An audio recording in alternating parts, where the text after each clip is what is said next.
Hello, everyone. Welcome back to Life in Motion. I'm your host, Grace Becker. I'm a licensed therapist.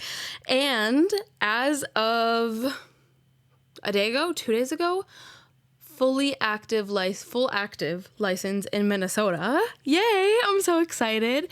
I was applying to work in Minnesota to be a therapist in Minnesota, but there was just a delay. There was some miscommunication between me and the board, and so it was delayed, but not anymore, thank God, and I'm licensed in North Dakota and Minnesota. So if you have any friends or family who could use therapy in either of those states, and I don't know them, send them my way. But yeah, I'm so excited to have everyone back today for another episode of Life in Motion. I usually try and have like a little bit of like small talk before every episode before we get into the topic.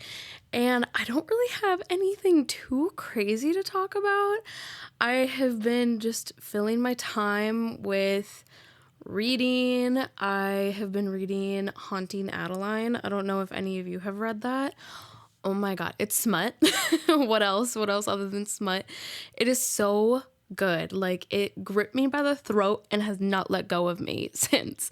So I've been really loving that book. And yeah, I've been still packing, moving at the end of June, still working on that. Things have just they've been going pretty well. They've been chill. The weather has been a lot nicer here. And in my room, it honestly is really, really hot because we don't have, people don't come for me. I don't know what it's called. We don't have like the air conditioning that's all around. It's just in the one room. It's like a box unit.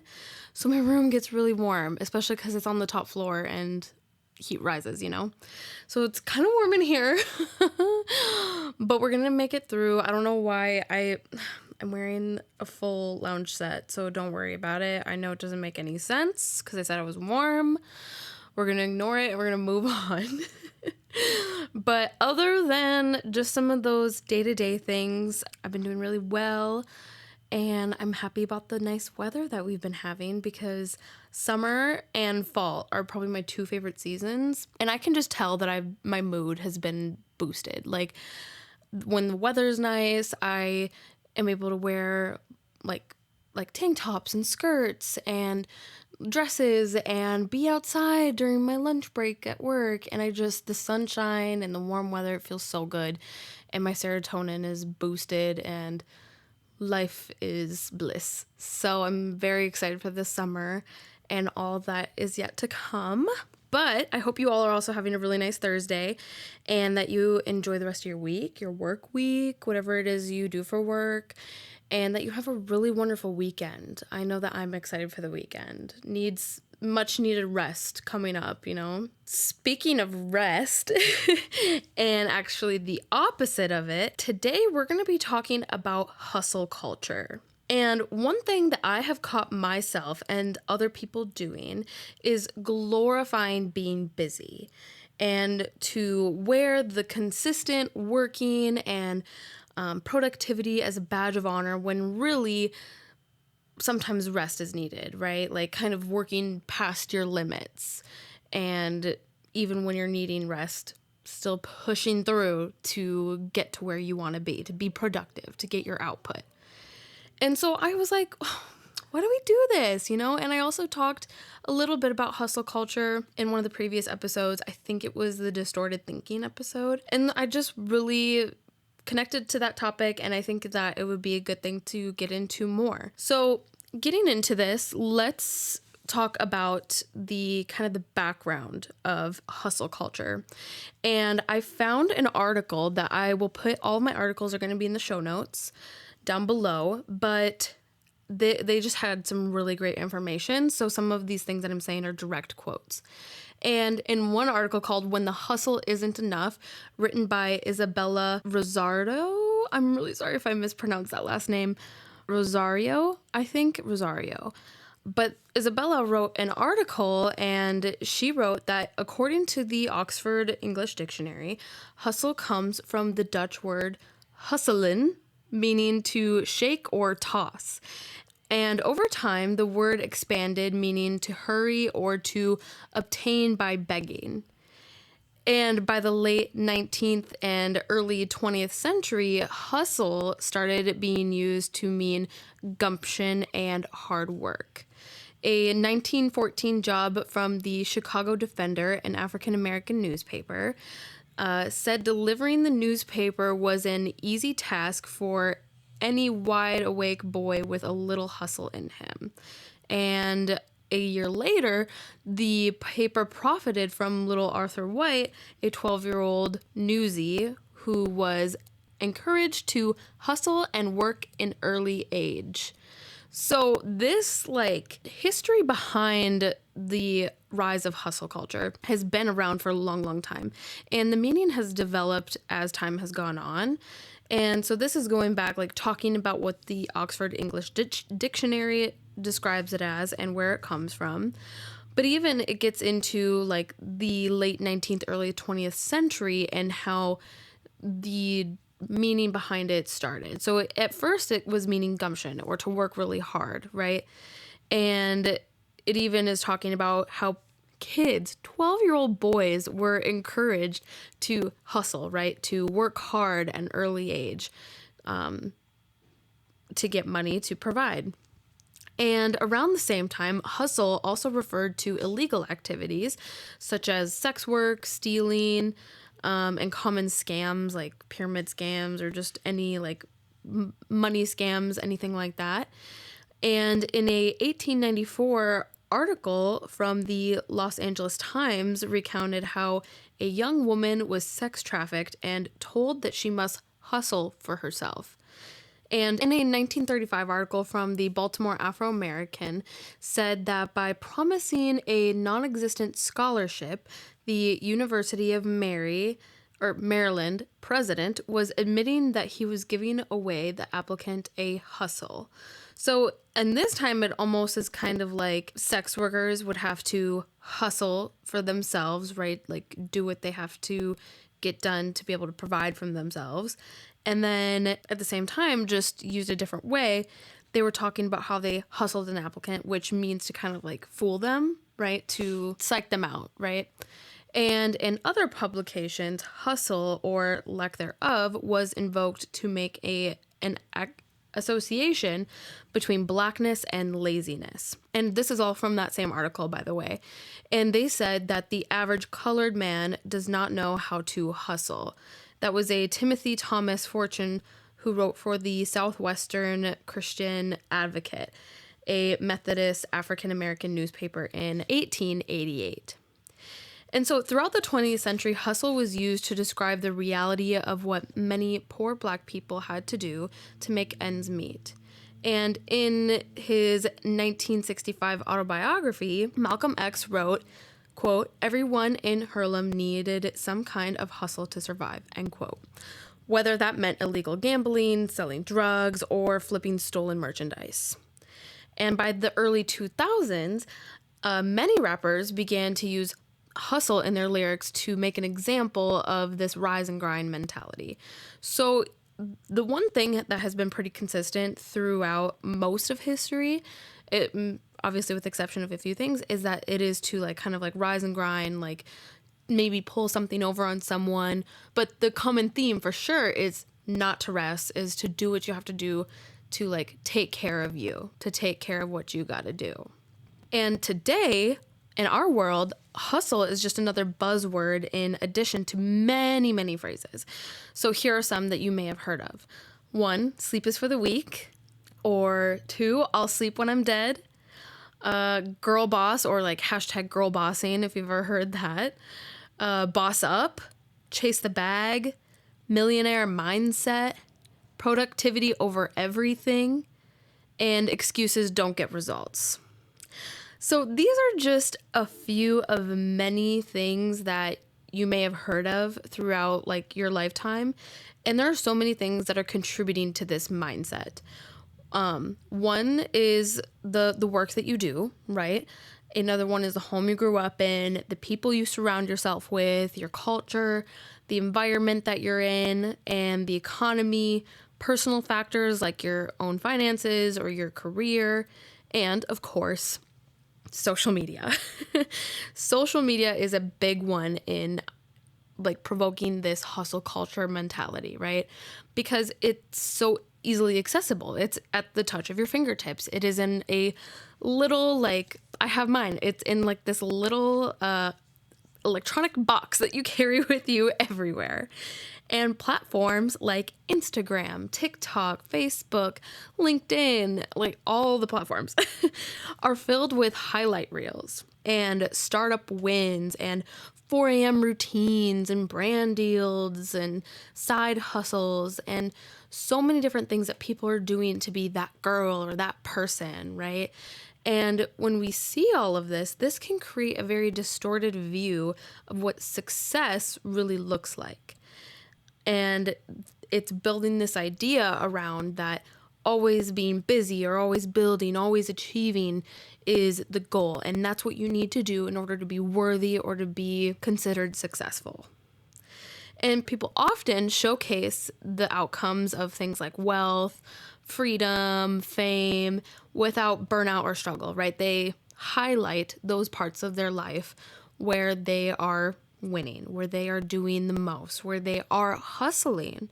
So it's no wonder where we get this distorted view from social media. It's because people are portraying this small part of their lives. And I'm sure like many people who upload on social media would also agree with this, is that those are highlight reels, that there's more than what we see on the screen. So it's not to judge them in any way. It's more so to bring an understanding and acceptance that, yeah, hey, like, that's not reality. That's not what real life is like. But this consistent exposure to other people's achievements foster toxic comparison. So even leisure is turned into productivity, such as like productive morning routines or how to turn your rest into return on investment, right? Like, those moments of our life where we usually have that built-in rest of like the morning when you wake up and you make your bed and you take it slow, maybe you shower, make your breakfast, when those things are being viewed as rest versus when you go on social media, and sometimes it can create this toxic comparison of, okay, if I'm not doing exactly that, if I'm not waking up at 5 a.m., making my bed, getting in that gym, then I'm a waste of space, or I'm not hustling like I should be, right? And it creates the sense that you are falling behind if you're not consistently working on something. If you're not consistently producing, it can create that fear of falling behind. So then this brings me to my next category or point I want to make, and that is on the psychology behind hustle culture. So I pulled from another article, and this one is from a Psychology Today article by Brian Robinson. And in this, he wrote, quote, "Anybody can be driven by the hustle culture. You're not really cool, charming, or unique. It's easy to work on autopilot. Anybody can do it. But when your well-being is at stake, you want to make rise and shine a priority over rise and grind. The difficult and more rewarding part is to find that place inside where you're drawn," end quote. So I really, really love this so much. Even the simple fact of like taking rise and grind and turning it to rise and shine.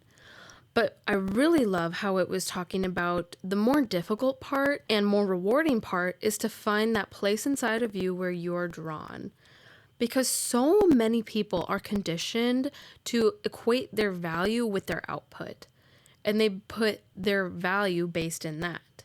However, what really is where you should find your value at is within that place inside of you where you're drawn, right? And you can figure that out by asking yourself, what's important to me?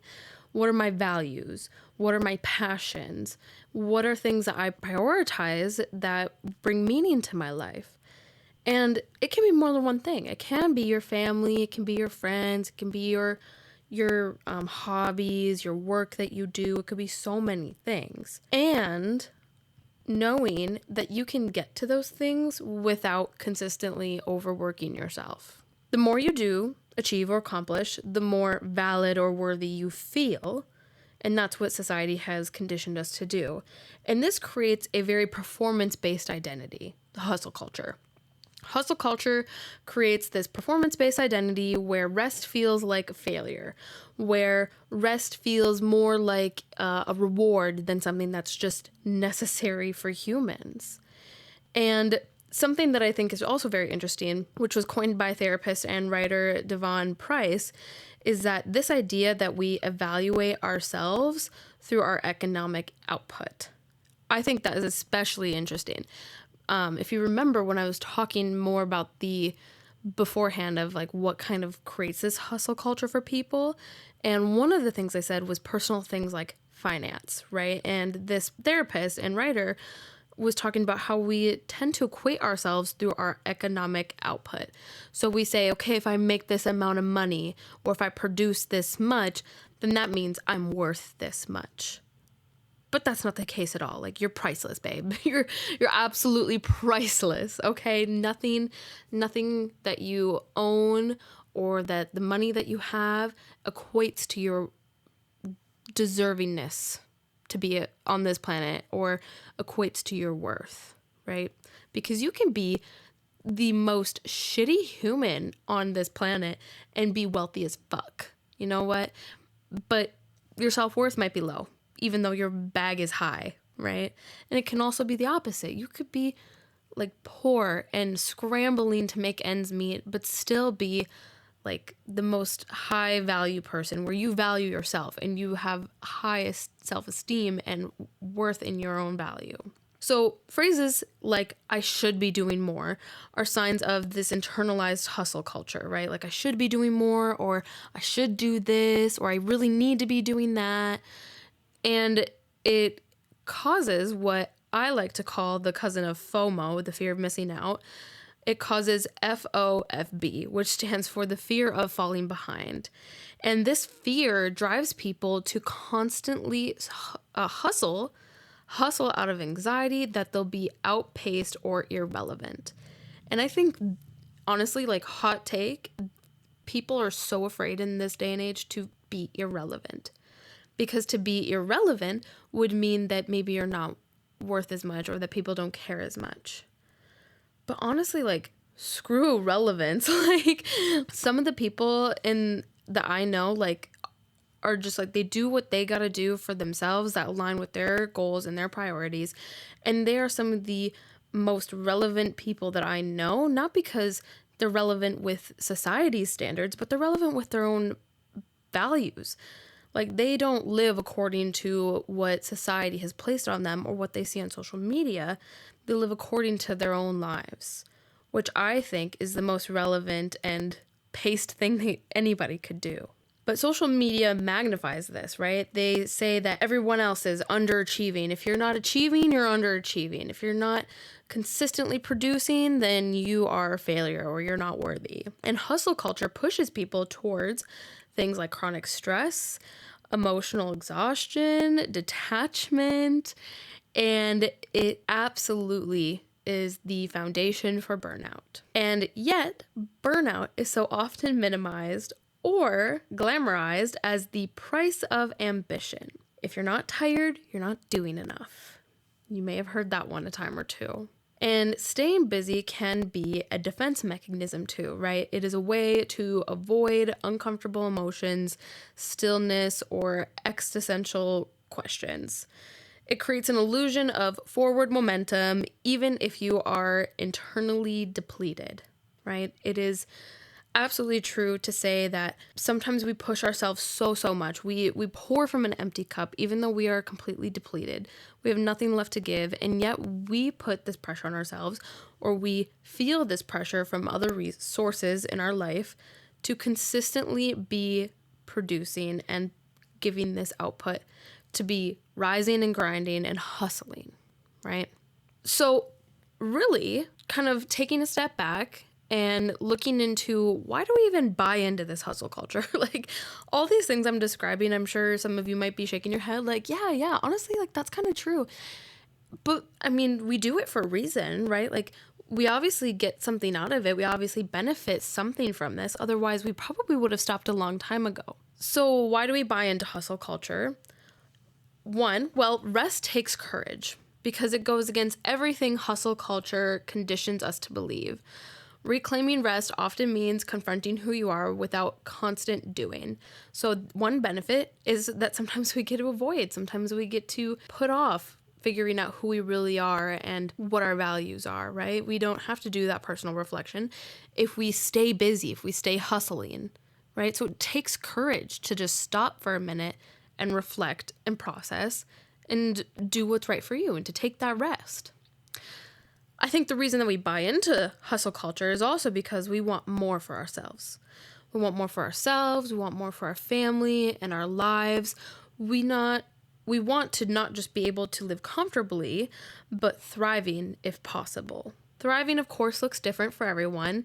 Some people it's traveling. For some people it's having a nice home with a pool. For some people it's being able to pay off debt and live a financially free life. And where hustle culture needs to take a fucking step back is when we push ourselves to extremes or start comparing ourselves to others, like how social media can sometimes contribute to. We are human, and we are all unique in one way or another, and some do have to work very hard to get to their ideal state of thriving, whereas some are born into this privilege that affords them more opportunities to get to their ideal state of thriving, if that makes sense, right? So I'm not saying all of this to just say, like, you don't need to work hard for what you want. No, like you still need to work hard and stay consistent if you have goals you want to reach, right? However, you don't want to push yourself so far that you end up off the deep end of the cliff or taking a bigger bite than you can really chew, because that will cause you to burn out, regress in progress, and it does impact your mental, physical, and emotional state. Knowing that, how do we even break free from this? How do we balance positive, productive work while also avoiding this hustle mindset and avoiding burnout? Well, I'm going to go back to that one Psychology Today article by Brian Robinson. And they said, quote, "There are 1,440 minutes in one day. 5 daily minutes in which you still your busy mind and center on the quiet places inside sets the compass of your heart so you can be more drawn, even in times of upheaval. And science shows it's worth it. When you're drawn, your heart rate slows down. Muscles loosen, your mind is calm, open, and clear. Decisions and actions are reflective, even, and balanced. You have better sleep, increased immunity, lower blood pressure, improved digestion, and a sense of well-being. Studies also show that a slower and calmer approach to job tasks results in more productivity, a higher quality product, and greater success in the long run." Holy fucking shit. Okay, sorry, end quote, and then holy fucking shit. I absolutely love this. There are so many benefits from just calming yourself and taking your time. We don't have to rush. Life goes by fast already, right? There's no reason to pressure ourselves to work harder, to work faster, to do more, right? Like, babe, you are doing enough. You are enough as you are, and you are doing enough. So I love how he broke it down into, like, there's different benefits, right? There's mindful benefits, right? For your mind, it makes you more calm, more open and clear, right? So that way you can process decisions and proceed more mindfully. It helps you in your actions, so you're more reflective, even in balance, rather than reactive, right? There's physical benefits. You get better sleep, increased immunity, lower blood pressure, improved digestion. All these things sound fucking amazing. It even helps your emotions too, right? Like when you just slow down and you take a minute to calm yourself and to rest, you're going to feel more calm, more relaxed, more even. And then in turn, when you are going about in the world, your work is going to benefit from it. The relationships that you have are going to benefit from it. And you as an individual are going to benefit from it.